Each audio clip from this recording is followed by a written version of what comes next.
Marlon Brando, undoubtedly one of the greatest actors in history, if not the greatest, is widely regarded as a Hollywood legend. However, beneath his intense talent and masculine bravado, his life was filled with misery. He struggled with addiction, weight gain, and tumultuous relationships, which often overshadowed his professional achievements. Brando experienced both inflicting and receiving abuse, faced tragedy, and endured a never-ending decline. This is ironic considering the adoration and accolades he received throughout his life. From a troubled childhood to his rise to fame, followed by a downfall and the disintegration of his family, Brando's life is far from enviable. Well then, join us today as we discuss the tragic life of Marlon Brando.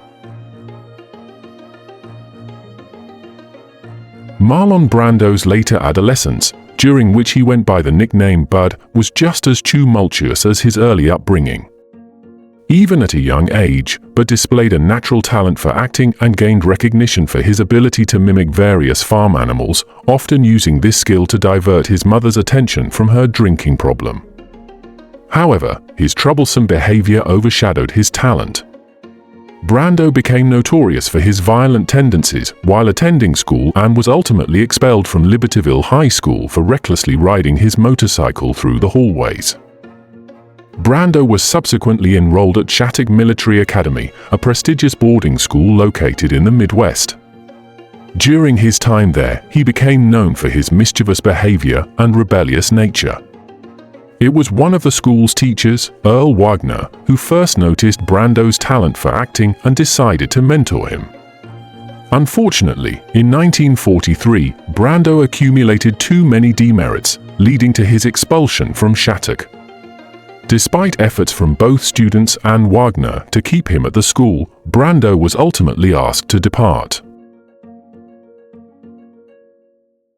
Marlon Brando was born in 1924 in Nebraska to Marlon Brando Sr., a chemical manufacturer, and Dorothy Julia.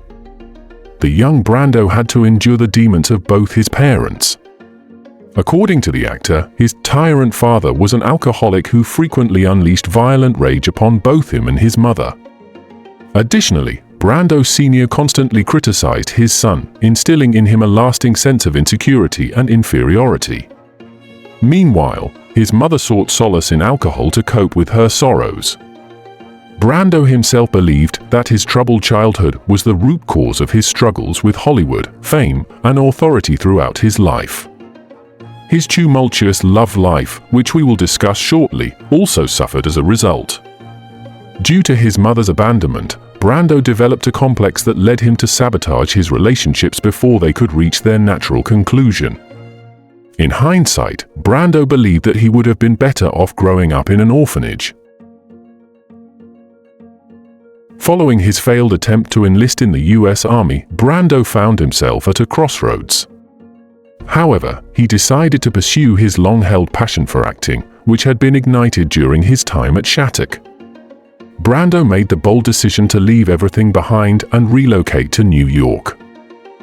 Once in New York, Brando embarked on a journey of learning and growth in the field of acting. He had the privilege of studying under the tutelage of renowned actors Elia Kazan and Stella Adler. Adler, in particular, imparted the Stanislavski method of acting to Brando. This approach encouraged actors to tap into the character's experiences in order to evoke genuine emotions, rather than relying solely on their own personal experiences. Brando embraced this method wholeheartedly and honed his skills accordingly. In 1944, Brando made his debut on Broadway with the play I Remember Mama. It was during this time that critics began to take notice of his exceptional talent. Shortly after, his performance in Truckline Cafe further solidified his reputation as a promising young actor. Marlon Brando was on his way to becoming a recognized and respected name in the industry. Throughout the subsequent decades, Marlon Brando would be recognized as one of the most exceptional method actors in history.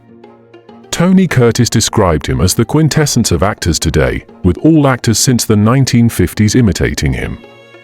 Numerous anecdotes circulate in Hollywood about how he applied his talent. In the film On the Waterfront from 1954, he spontaneously used a glove to interact with Eva Marie Saint's character after she accidentally dropped it during a rehearsal. In Truckline Cafe, Brando's character was meant to appear on stage as if he had just emerged from an icy lake. Every evening, prior to that scene, Brando would repeatedly climb up and down the stairs until he was out of breath, then have a stage assistant douse him with a bucket of ice water. While preparing for a role in Fred Zinnemann's The Men, Brando insisted on staying in bed or in a wheelchair at a veterans' hospital to fully embody the mindset of a wounded veteran. His mentor, Elia Kazan, once remarked that the young Brando seemed to carry his own spotlight. Marlon Brando quickly rose to fame. Following a successful period on Broadway, highlighted by his performance in A Streetcar Named Desire, he made his first appearance in Hollywood with The Men. Subsequently, he starred in Viva Zapata, Julius Caesar, and The Wild One, but it was his role in On the Waterfront that truly solidified his reputation. Interestingly, Brando preferred to stay away from the limelight. This was evident when he disrespectfully rejected the esteemed director Roberto Rossellini, simply because Rossellini expressed admiration for him. Ellen Adler, daughter of Stella and a close companion of Brando, stated that he had a deep fascination for observing people. However, his fame hindered this passion as people started focusing on him rather than the subjects he used to study. This shift occurred after he achieved recognition, altering the dynamics from how it had been before his rise to stardom. In 1954, Brando's exceptional performance as Terry Mallory in On the Waterfront earned him his inaugural Academy Award. Marlon Brando's prime years were arguably during the 1950s. Both On the Waterfront and A Streetcar Named Desire received high praise, establishing his reputation as a talented actor. Additionally, his appearances in movies such as Mutiny on the Bounty further solidified his popularity among the general public. Brando's achievements during this period included winning an Oscar, receiving 3 other nominations, directing his debut feature film One-Eyed Jacks, and establishing himself as one of Hollywood's most reliable leading actors. During the 1960s, Brando's reputation among his peers took a downturn. His behavior was considered erratic and unpredictable, causing frustration among his co-stars due to his habit of improvising lines and demanding multiple retakes. Furthermore, he openly criticized the acting profession as meaningless and Hollywood as merely a means to make money. The quality of the films he appeared in during this decade was generally lower compared to his earlier work in the 50s. By the time he landed a role that would define his legacy, Brando was perceived in the film industry as a self-centered and washed-up actor. Marlon Brando's career was revived by the movie The Godfather. His portrayal of Don Corleone, the powerful and protective mafia leader in New York, became an iconic performance. The film's success at the box office was a testament to Brando's talent, as it grossed $135 million in the United States alone and earned a reputation as one of the greatest films in cinema history. Additionally, Brando's exceptional portrayal earned him a second Academy Award. However, Brando surprised the Hollywood community with a bold decision.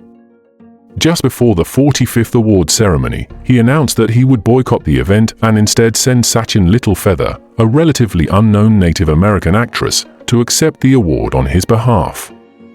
Littlefeather conveyed Brando's dissatisfaction with the treatment of Native Americans in Hollywood, receiving both boos and cheers from the audience. This appearance sparked a wave of criticism from the film industry, but it also brought attention to a significant issue, reaching over 85 million people. Undoubtedly, this remains one of the most impactful statements in the history of the Oscars.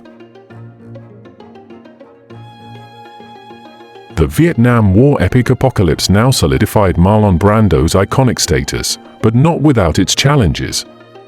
The production of the film is renowned for being one of the most troubled in cinema history.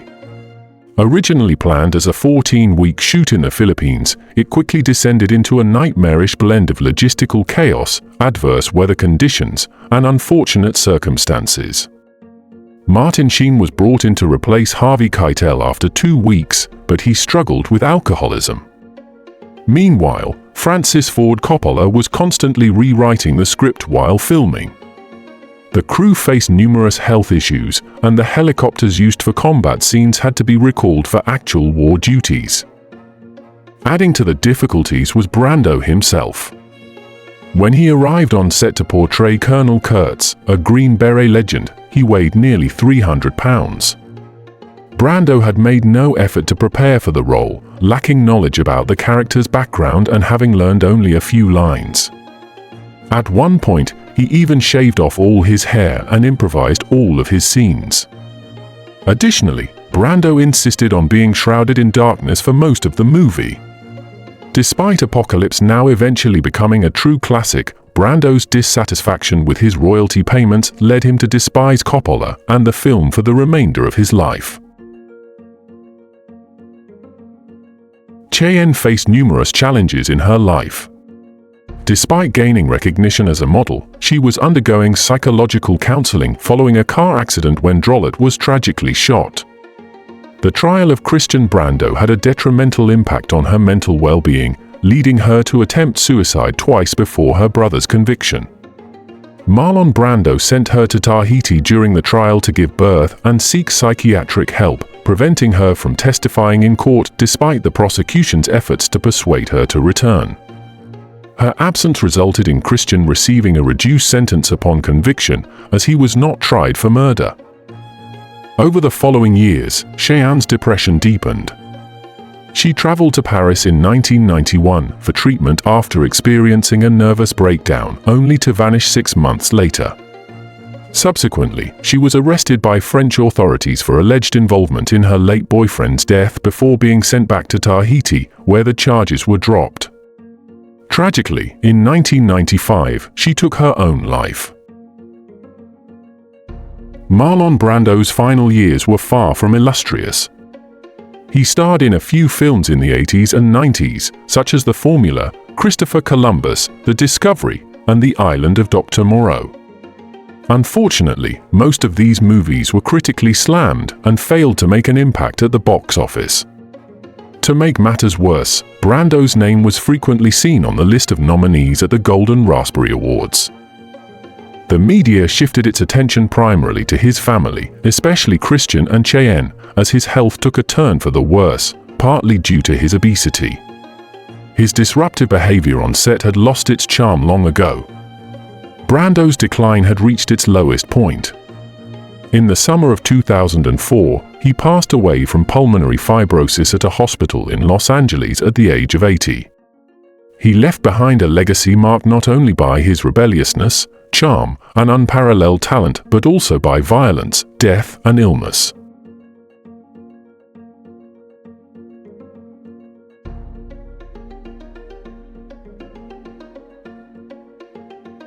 Brando, renowned for his exceptional acting skills, was highly regarded as one of the most esteemed actors during the post-war era.